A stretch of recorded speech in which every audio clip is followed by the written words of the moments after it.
वर्ण का हो। अब भगवान कह रहे हैं कर्मणो हैप्पी बोधव्यम बोधव्यम च अविकर्मणः अकर्मणस्य बोधव्यम गहना कर्मणो गति। हे अर्जुन, ये समझना बहुत ही कठिन है कि कर्म क्या है, अकर्म क्या है, विकर्म क्या है, क्योंकि कर्म की जो कर्म मार्ग है बड़ा सूक्ष्म है, बड़ा जटिल है।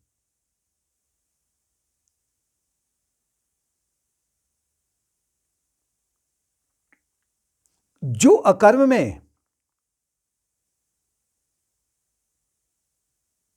कर्म को देखता है और कर्म में अकर्म को देखता है, वही बुद्धिमान है। अगर कोई व्यक्ति शरीर से कहे कि मैं कर्म नहीं करता हूं, चुपचाप अपने कमरे में बैठ गया है, एकांत में बैठ गया है वो, और वो ये कह रहा कि मैंने सभी कर्मों का त्याग कर दिया है, लेकिन उसने कर्मों का त्याग नहीं किया है। वो कर्म नहीं करते हुए भी घोर कर्म कर रहा है, क्योंकि उसका मन निरंतर क्रियाशील है, कर्म में डूबा हुआ है, घोर कर्म में डूबा हुआ है। मुझे भोजन कहाँ से मिलेगा, या अन्य प्रकार की जो उसकी क्रियाएं मन में चल रही हैं, उसका मन घोर कर्म में लिप्त है। वो कर्म नहीं करते हुए भी घोर कर्म में लिप्त है। और दूसरी ओर जो बुद्धिमान व्यक्ति है वो अकर्म में कर्म को देखता है, यानी कि वो इस तरह से देखता है कि ये मानसिक रूप से बहुत कर्म कर रहा है, तो ये घोर कर्म में लिप्त है, कर्म नहीं करते हुए भी।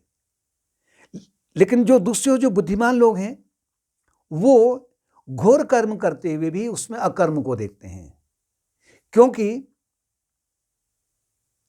शरीर से वाणी से कर्म को छोड़ नहीं सकते हैं। उनमें लिप्त रहते हुए भी अपने अहंकार को श्रेय नहीं देते हैं, अपने अहंकार को ईश्वर को अर्पण कर देते हैं और कर्मफल से रहित रहते हैं। उन्हें कर्मफल की इच्छा धीरे धीरे उनके मन से समाप्त हो जाती है। इसे कहते हैं कि घोर कर्म करते हुए भी कर्म नहीं करना, यानी कर्म में अकर्म को देखना। तात्पर्य है या तो निमित्त भाव से करेगा व्यक्ति, जो ज्ञान योग को पकड़ रहा है, वो या तो निमित्त भाव से अपने कर्म को करता है कि मैं एक इंस्ट्रूमेंट हूं भगवान के हाथ में, कि मेरे द्वारा ये कार्य करा जा रहा है, कार्य मेरा नहीं है, तो उसका अहंकार नहीं रहेगा। या अर्पण भाव, जैसे अर्पण भाव का तात्पर्य है शरणागत हो जाना।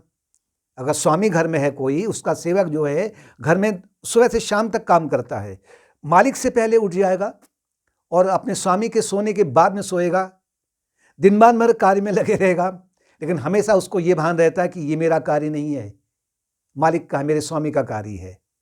अर्पण भाव हो गया।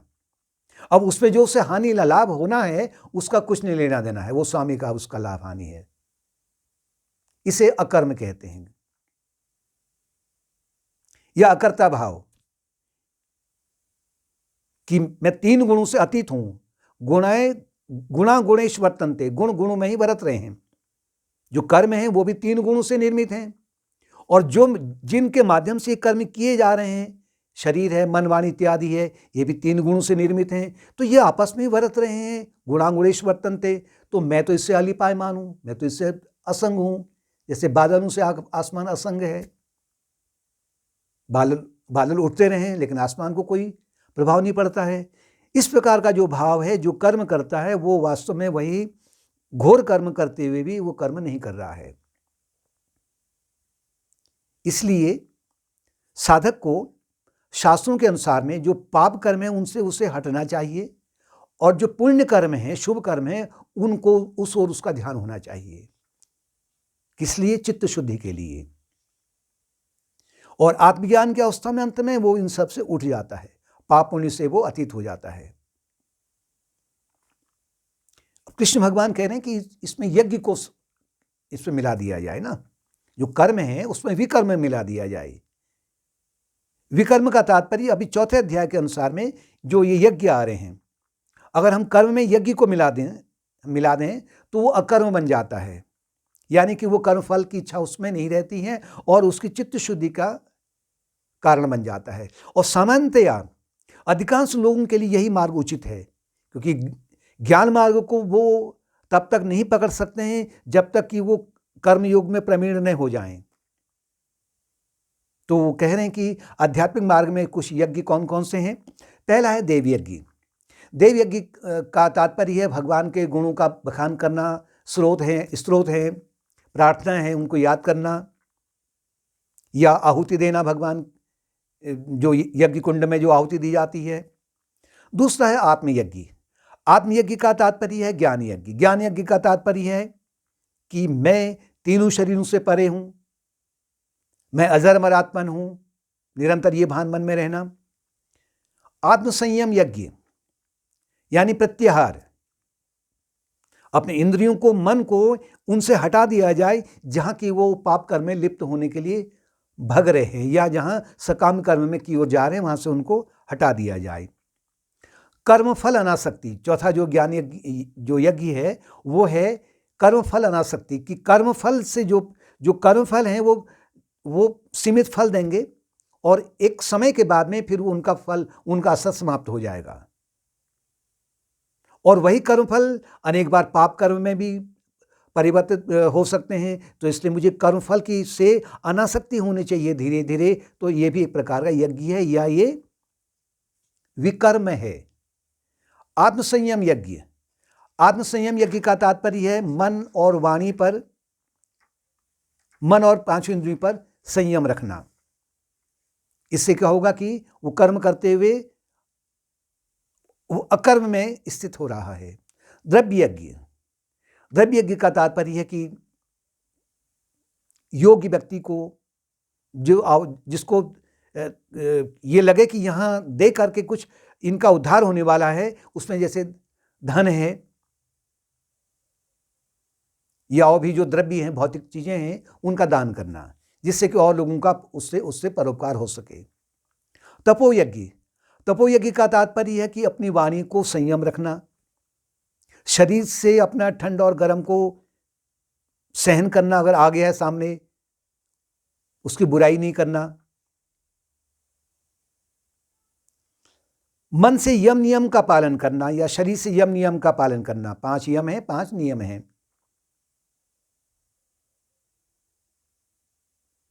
स्वाध्याय यज्ञ। स्वाध्याय का तात्पर्य है उपनिषदों का अध्ययन करना, उन्नत योगी के माध्यम से करना है। रामायण का अध्ययन है, गीता का अध्ययन है, उपनिषद हैं, योग वशिष्ठ है, इसके माध्यम से स्वाध्याय यज्ञ होता है। तो ये इनके माध्यम से जो वाणी है, जो हम सुनते हैं, उसके माध्यम से हमारा मन वो विकर्म में प्रतिष्ठित होता है। अर्थात जब कर्म करेगा तो बार बार उसका मन ये बोलेगा कि मुझे संसार के भोगों से विरक्ति होनी चाहिए। ज्ञान यज्ञ। ज्ञान यज्ञ का तात्पर्य है ज्ञान का प्रसार करना। जो आध्यात्मिक ज्ञान है, गीता में भगवान ने 18वें अध्याय में कहा है, जो इस गीता का अध्ययन करता है या सुनता है, सुनाता है, प्रसार करता है, सहयोग करता है, वो एक प्रकार का ज्ञान यज्ञ है और मैं उसे मुक्ति दिला देता हूं, कहते हैं। प्राणायाम यज्ञ है। प्राणायाम के माध्यम से सांसों को कंट्रोल करना है। आसन है, ये भी यज्ञ है। इसके लिए भगवान कृष्ण कह रहे हैं ये अगर आपने प्रयोग किए हुए हैं तो इसके लिए क्या करना है, तद्विद्धि प्रणिपातेनो परिप्रश्नेन सेवया।